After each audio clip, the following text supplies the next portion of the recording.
네, 안녕하세요. 채널 제네시스바 구독자 여러분. 오늘은 아이언키라는 닉네임을 쓰고 계시는 최진성 대표님 모시고 말씀 나눠보겠습니다. 반갑습니다. 아, 반갑습니다. 네, 와주셔서 고맙습니다. 아유, 제가 영광입니다. 이 네. 명품 채널에 또. 아닙니다.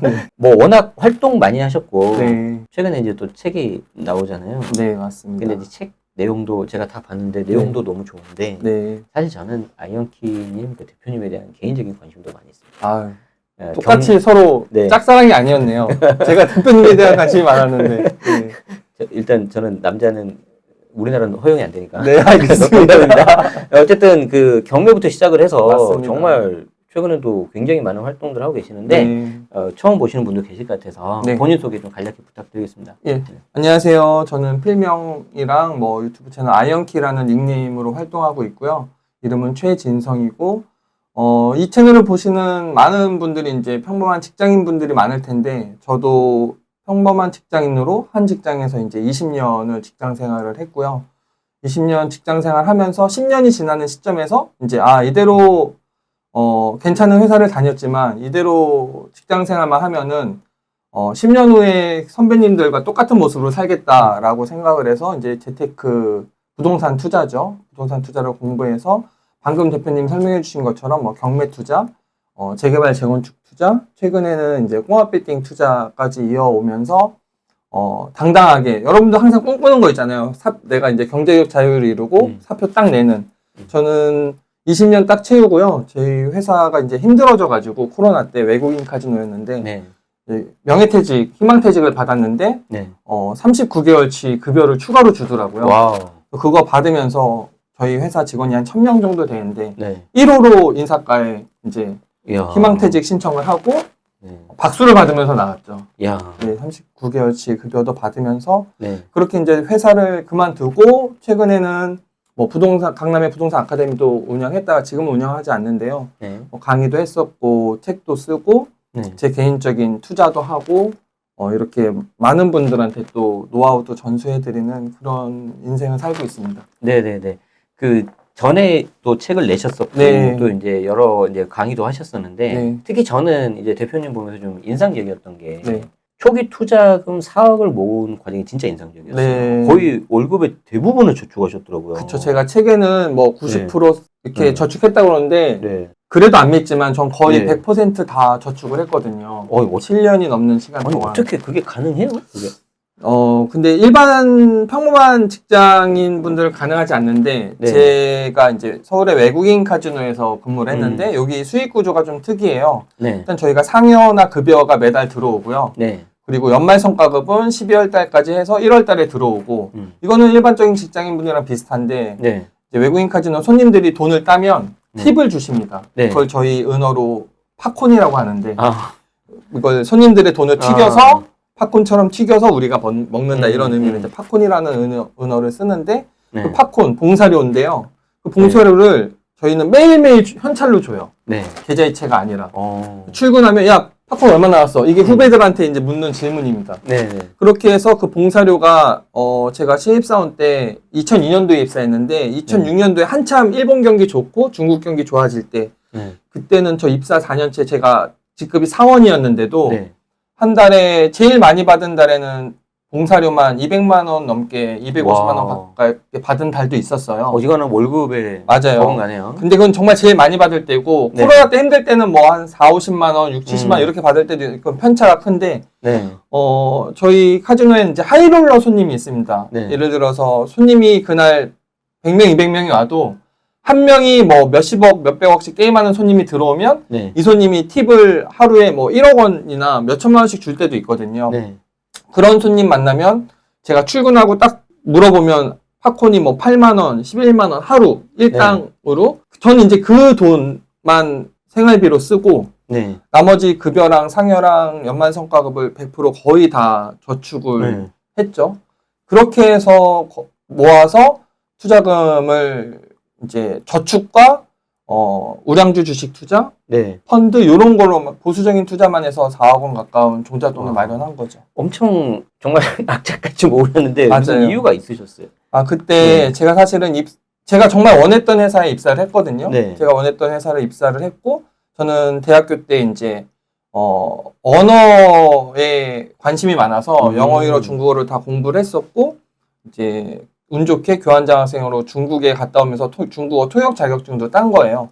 그러면서 저는 외국어를 활용할 수 있는 직장을 원했는데, 카지노라는 곳은 제가 외국어를 안 나가도 전 세계 외국인들이 다 제 테이블에서 미국 사람이랑은 영어로 얘기하고, 중국 사람이랑은 중국어로 얘기하고, 일본 사람 일본어 이게 너무 좋은 거예요. 그래서 이제 그 회사를 만족하면서 다녔고, 또 3교대 근무가 되게 어렵긴 했지만, 예를 들어서 모닝타임 같은 경우에는 아침 새벽 한 5시쯤 출근을 해서 오후 1시 40분이면 퇴근을 해요. 네. 일반 직장인들 점심시간 끝나는 시간이잖아요. 네. 그러면 그 나머지 시간을 활용해서 저는 부동산 투자를 하고, 밤근무 같은 경우에는 이제 밤 9시에 출근해서 아침 6시 퇴근인데, 네. 6시 퇴근해서 운동 가볍게 하고, 7시에 자서 한 10시쯤 일어나요. 3시간 자고. 그럼 그때 이제 법원 경매 가고, 수업 듣고, 뭐 도서관 가서 재테크 관련된 책 읽고, 임장한 거 엑셀로 정리해 놓고 밤에 출근하고 이런 생활을 한 7년을 한 거죠. 야, 아니, 몸이 상하셨을 것 같은데. 근데 제가 또 술, 담배를 안 하는데 네. 운동을 좋아해서 맞아, 운동 완전 매니아시잖아요. 네, 체력적인 거는 이제 운동으로 조금 커버를 하면서 그런 생활을 했죠. 야, 대단합니다. 대단해. 특히 이제 저 같은 경우는 이제 운동 같은 경우를 많이 이제 잘 안 하니까. 네. 근데 워낙 운동을 좋아하셔서 아마 하신 것 같은데. 자, 그래서 이제 아까도 말씀하신 것처럼 그렇게 악착같이 종잣돈을 모으고 네. 경매 투자, 아파트 투자, 네. 그리고 이제 재개발, 재건축. 네. 그래서 이제 관련된 책이 나왔어요. 네. 제가 책을 봤는데 엄청 꼼꼼하게 다 적으셨더라고요. 네. 지금 이 시점에서 네. 이 재개발, 재건축 투자 좀 어떤 게 좀 좋은지 좀 알려주세요. 근데 사실 제가 첫 번째 책은 경매에 관련된 책이었고요. 부동산 모르면 부자 될 수 없다. 그리고 두 번째 책이 재개발 모르면 부자 될 수 없다라고 해서 제 재개발 투자 경험을 이제 녹여낸 책인데, 요번에 출간된 세 번째 재개발 재건축 무작정 따라하기, 제목에서 알 수 있듯이 이 책을 읽고 저처럼 무작정 따라하기만 하면 이렇게 성공적인 투자를 할 수 있다, 이런 컨셉인데, 제가 두 번째 책을 내고 두 번째 책이 또 되게 잘 됐어요. 뭐 대표님도 아시겠지만 재테크 분야에서 12세 정도를 찍으면 되게 정말 잘 된 책인데, 사실 제가 이 두 번째 재개발 모르면 부자 될 수 없다 책을 내고 강의를 정말 많이 하고 상담도 진짜 많이 해드리고 컨설팅도 해드려서 뭐 재개발 재건축에 조합원님 분들도 뭐 100명 가까이 만들어 드렸는데, 그 과정에서 제 강의를 듣고 나서도 뭔가 실행에 못 옮기는 분들을 너무 많이 봤어요. 특히 뭐 전문직 분들도 그렇고 의사나 변호사 이런 분들도 그렇고, 사실 실행으로만 옮기면 될 수 있는 방법인데 뭐 강사나 저자 입장에서는 그게 너무 안타까운 거예요. 그래서 그러면 내가 책을 똑같은 주제로 더 쉽게 쓰면 요대로만 따라하면 되지 않을까. 그래서 첫 번째는 제 강의를 첫 번째 책은 저의 어떤 투자 경험을 녹였다고 하면, 두 번째 책은 제 정규 강의에 대해 나와 있는 교환을 정말 쉽게 쓴 뭐 교과서적인 그런 컨셉으로 썼거든요. 그래서 현 시점에서 요 책을 읽고 재개발 재건축 시장을 조금 적극적으로 제가 거기 제 투자 내역도 다 올려놨거든요. 요대로만 따라하고 제가 알려드린 방법대로 무작정 따라하면 지금 시점에서 뭐 보통 전문가들이 이 시점에서 가장 효과적인 게 뭐 실거주주택 갈아타기라든지 무주택자들의 내 집 마련이 최적의 시기라고들 말씀하시는데, 저도 거기에 동의를 하고, 그 방법 중에 뭐 내 집 마련의 갈아타기 수요나 아니면 무주택자분들이 첫 번째 주택을 구입할 때 가장 효과적이고 기대 수익이 높은 게 재개발 재건축 투자다라고 해서 이번 책을 출간하게 됐습니다. 네, 아마 그 추가적인 내용은 저희가 또 계속 말씀을 나눌 수 있을 것 같습니다. 그런데 이제 재개발 재건축 하면 저도 저 같은 경우는 이제 정비 사업은 저도 투자 안 해봤단 말이에요. 근데 흔히 갖고 있는 생각이, 야, 이거 좀 시간 오래 걸리지 않냐? 네, 맞습니다. 약간 그런 생각 많이 있거든요. 근데 물론 매수매동 이제 매수매동 타이밍을 적어주셨는데, 좀 이런 부분 같은 경우에는 생각보다 좀 오래 안 걸릴 수 있다. 몇 가지만 좀 말씀해 주세요. 저도 사실은 경매 투자를 했던 5년 정도, 2012년, 13년부터 18년도까지 경매에 제가 엄청 집중을 했었는데, 그때 제 주변에 투자하는 지인분들이 재개발 재건축 투자하시는 분들 볼 때 똑같은 편견이 있었어요. 와, 이거 10년 걸리는 거 아니야? 그리고 돈도 사실은 경매보다 굉장히 많은 투자금이 들어가고 그랬는데, 제 첫 번째 투자가 제가 이제 서울에 9개의 입주권을 네. 이제 사거나 팔거나 했는데 네. 첫 번째 투자는 인천의 네. 주안 3구역이라고 지금 공사 중인데 인천의 재개발 물건을 관리처분인가 이후에 2주까지 마치고 매도인이 2주비 대출까지 신청했던 매물을 산 거예요. 네. 근데 그 매물을 제가 사면서 일단 투자금은 4천만 원대가 들어갔고요. 그리고 제가 매도할 때까지 시기가 딱 1년 5개월이 걸렸습니다. 근데 제가 그때 매수할 때부터 저는 매도 시기를 결정하고 샀거든요. 어떻게요? 매수할 때가 이제 관리처분 인가가 끝나고 2주 네. 시기였는데 그 매수 시점으로부터 1년이나 1년 반 시점이 이제 철거 들어가면서 정비 사업은 일반 분양을 합니다. 네네. 근데 일반 분양하는 시점이 되면 대부분의 그 지역에 관심이 없는 사람들도 청약이라는 걸 하게 되고요. 청약에 많은 분들이 또 탈락을 하게 되잖아요. 그러면 청약하면서 그 지역을 공부하게 되고 그 단지를 공부하게 되고 탈락한 수요가 청약은 떨어졌지만 입주권이라는 게 있네? 이거라도. 예, 그럼 이거라도 살까? 해서 이제 청약의 일반 분양가와 입주권을 샀을 때 피를 주고 샀을 때 그 자기가 들어가는 거를 비교하게 됩니다. 그렇죠. 그럼 그게 이제 매수 세력이 늘어나는 거고, 네. 그럼 매도자들은 이건 똑같이 경제 논리로서 네. 이 매도보다 매수가 많아야 가격이 오르잖아요. 네.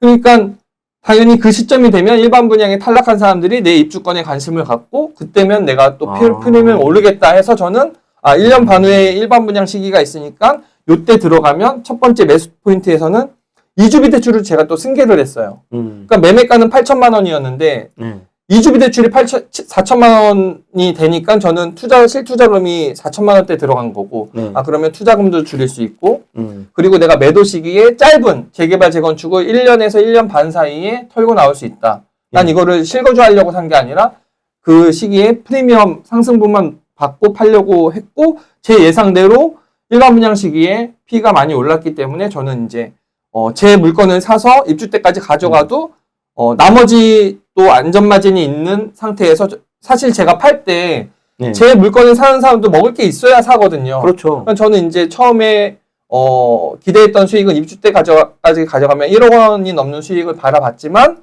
저는 이제 4천만 원 투자해서 4천만 원 정도의 수익을 받고 제 물건을 사는 사람의 먹을 부분을 남겨놓고 1년 반 만에 100% 수익을 받고 빠져나왔죠. 그러니까 이런 사례처럼 재개발 투자가 무조건 입주 때까지 가져가야 되는 것도 아니고요. 또 하나 사례를 말씀드리면 제가 2019년, 20년 요때 샀던 문정동 136 재건축이라는 헬리오시티 이제 저쪽 건너편 문정동 법조단지 건너편에 있는 데인데 거기 2019년도에 제가 단독주택을 사가서 84제곱미터랑 49제곱미터 2개 받는 입주권이거든요. 네네. 지금 공사가 마무리 단계고요. 내년 5월에 입주입니다. 그러니까 저도 그거를 관리처분 인가에 사서 그때는 철거 전에 샀지만 똑같이 2주비 대출을 60%까지 받고 제 투자금을 확 줄여가지고 지금 이제 입주를 내년에 앞두고 있거든요. 네. 이런 식으로 내가 초기 단계에 들어가서 프리미엄 상승분만 받고 팔거나 아니면 관리처분 인가 이후에 들어가서 한 4, 5년 정도의 시간을 갖고 입주 때까지 가서 그 상승분을 모두 취하거나 이런 투자가 가능하기 때문에 재개발 투자가 무조건 오래 걸린다라는 편견은 제 책을 읽어보시면 더 많이 아시겠지만 이런 사례들을 가지고도 설명해 드릴 수 있습니다. 맞아요. 책에 되게 자세히 나와 있으니까 한번 보시면 될 것 같고 그리고 이제 그런 비슷한 사례들도 지금도 충분히 있다고 생각하시는 거죠? 네, 충분히 그런 재개발 재건축 단지들이 많이 있습니다. 네, 자 그럼에도 불구하고 이제 물론 항상 우리가 이제 세상 살면 좋은 것만 있는 건 아니잖아요. 맞습니다. 네, 그래도 좀 조심해야 되는 게 있어. 재개발 재건축에서 좀 이거는 좀 조심해라 하시는 거를 좀 몇 가지 말씀해 주세요. 네, 제가 지금 흑석 9구역의 조합원인데 사실 흑석 9구역 흑석동 하면 동작구지만 반포 옆이어가지고 굉장히 반포 지금 반포 주공 1단지부터 시작해서 지금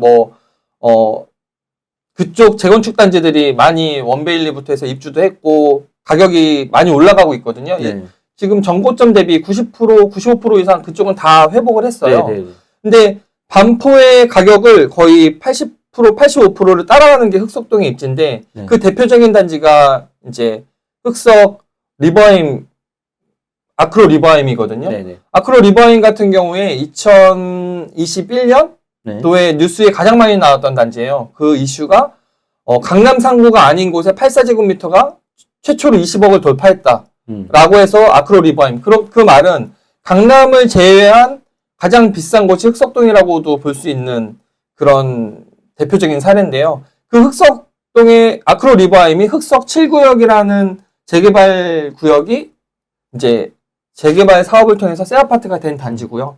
저는 흑석 9구역 조합원인데 흑석 9구역은 이제 DH 켄트로9이라고 현대건설의 하이엔드 브랜드가 들어옵니다. 이름이 어렵다. DH 네. 켄트로9. 이 켄트로9이 저도 이제 봤더니 조합원 책자를 봤더니 켄트로가 그리스어로 중심 이런 거래요. 나인이 흑석 9구역이니까 흑석동의 뭐 중심 이런 식으로 어쨌든 이 DH 켄트로9 같은 경우에는 지금 철거 중인데 제가 관리처분 인가 이후에 매수를 했어요. 근데 그때 피가 제일 저렴할 때 들어왔는데 어떻게 관리처분 인가면 재개발 사업의 전체 흐름을 보면 굉장히 뒷단에 80% 이상이 진행되고 관처가 끝나고 나면 2주 철거 착공 들어가서 입주하는 것만 남는데 어떻게 이게 피를 싸게 샀냐.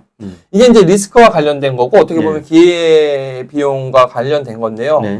흑석 9구역이 사실은 롯데건설로 시공사를 했었는데 롯데건설에서 그때 이제 그 싱가포르에 가면 마리나 베이 샌즈라고 루프탑 수영장 유명한 호텔이 있는데 그런 설계를 했어요. 한강을 바라보면서 루프탑 수영장에서 수영하는 커뮤니티를 롯데에서 그 롯데캐슬 브랜드로 했는데 그래서 이제 조합원들이 자이랑 롯데랑 붙었는데 롯데를 6표 차로 롯데가 됐습니다. 6표 차로? 네, 자이가 브랜드가 훨씬 좋았는데 근데 롯데에서 이걸 대면서 거기가 이종주거여서 28층까지 못 짓는데 동을 줄이고 더 높게 짓겠다 해서 조합원들의 선택을 받았는데 서울시에서 승인을 안 내준 거예요. 그러니까 조합원 입장에선 너네 이거 어차피 알고 시공사 선정되려고 사기쳤다 해서 거기에 동조한 조합장이랑 롯데를 시공사 해지하고 조합장도 해지한 거예요. 근데 사실은 관리처분인가 이외에 이런 사례가 특히 서울의 핵심 지역인데 거의 없을 것 같아요. 별로 없거든요. 거의 유일한 사례입니다. 그러다 보니까 이 재개발 사업을 10년, 15년 기다렸던 그 조합원들, 할머니, 할아버지들 실망 매물들이 막 나오기 시작한 거예요. 야, 내가 10년, 15년을 지나서 시공사 선정되고 다 했는데 다 되고 이제 2주 철거를 남겨놓는데 조합장이 잘리고 시공사가 해지됐어? 야, 나 더 이상 못 버텨. 실망 매물이 나옵니다. 그때 제가 45평이랑 그 단지에서 최고 큰 평인데 45평이랑 상가 매물 신청한 상가 건물을 매수했습니다. 그 상가 건물을 매수해서 이제 거기가 중앙대학병원 바로 앞이거든요. 1층 상가들은 다 약국으로 이미 임차인들이 대기하고 있는 곳이에요. 그러니까 상가 수요도 좋고 또 45평 대형평형이 거기는 인기가 있는 지역이어서 그 매물을 정말 저렴한 매물에 매입을 하고 또 똑같이 저는 처음부터 돈이 없었기 때문에 레버리지를 극단적으로 써서 이주비 대출을 안 받고 저는 상가 건물 담보대출을 80%를 받습니다. 그래서 매매가가 21억인데 대출을 13억 6,300만 원을 받았어요. 그래서 제 돈은 7억 원대로 낮추고 결국에는 제가 7억 원 투자해서 지금 이제 입주하면 45평이 한 35억 가고 상가가 15억 간다고 치면 50억인데 추가 분담금이 없습니다. 그러면 차익이 30억 정도? 7억 투자해서 30억 정도 되는 투자를 했는데 여기서 이제 포인트는 어떤 이들은 관리처분인가 이후에 시공사가 해지되고 조합장이 이렇게 날아간 부분에 대해서 굉장히 리스크라고 판단을 해서 이제 실명 매물들을 내놓는데 저는 서울의 핵심집 서반포라고 불리는 반포 옆에 입지고 관리처분인가가 지났으면 사실은 조합장을 다시 뽑으면 되는 거고 시공사는 더 좋은 시공사가 될 입지다. 될 수도 있다. 라고 해서 했는데 제가 12월 달에 이제 잔금을 치르고 9월 달에 계약해서 12월 달에 잔금 치르고 그 다음에 3개월 있다 3월 달에 대의원 선거를 하고요. 그때 제가 출마를 해서 대의원이 되고 5월 달에 이제 대의원들 회의를 통해서 조합장님을 합리적인 분으로 선출했습니다. 그리고 7월 달에 시공사가 롯데 일반 브랜드에서 현대건설의 하이엔드 브랜드 DH 사실 강남에만 들어오는 브랜드인데 맞아요. DH 브랜드가 들어오면서 제 예상이 맞아 떨어졌죠. 그러니까 사실 리스크를 어떻게 보느냐도 되게 중요하고요.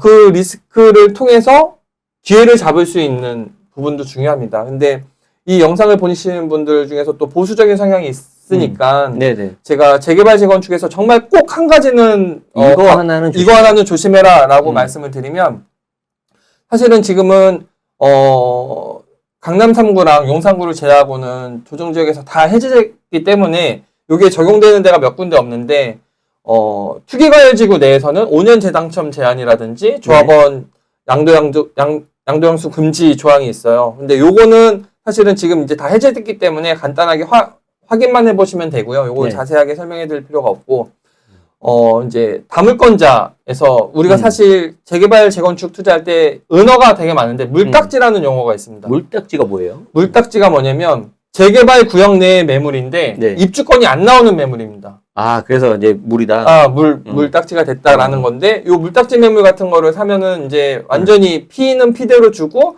현금 청산되는 케이스인데 그러니까 물건을 못 받는다는 거죠. 재개발 입주권을 사기 위해서 재개발 물건을 샀지만 입주권은 못 받습니다. 그러니까 재개발은요 도정법상에 조합 설립 인가가 나는 기준점에서 바뀌는 게 굉장히 많습니다. 조합 설립 인가. 네, 조합 설립 인가일이라고 딱 한 날이 있는데 그 전에는 조합원이 아니라 이제 저희가 토지 등 소유자라고 해요. 네네. 근데 그 토지 등 재개발 구역 내에 이제 재개발 물건을 갖고 있는 토지 등 소유자의 매물 중에서 쉽게 말해서 조합원의 매물 중에서 다물권자가 있을 수 있습니다. 예를 들어 상계 2구역이면 상계 2구역 안에 아파트나 아니 뭐 주택을 한 채 갖고 있는 사람이 있지만 두 채나 또는 빌라 하나, 나대지 하나 또는 빌라 하나, 상가 하나 여러 개의 소유권을 갖고 있을 수 있거든요. 네. 이 사람들이 조합 설립 인가 전에 뭔가 내가 빌라를 두 채 갖고 있어 상계 2구역에. 근데 제가 대표님한테 한 채를 매도를 했어요.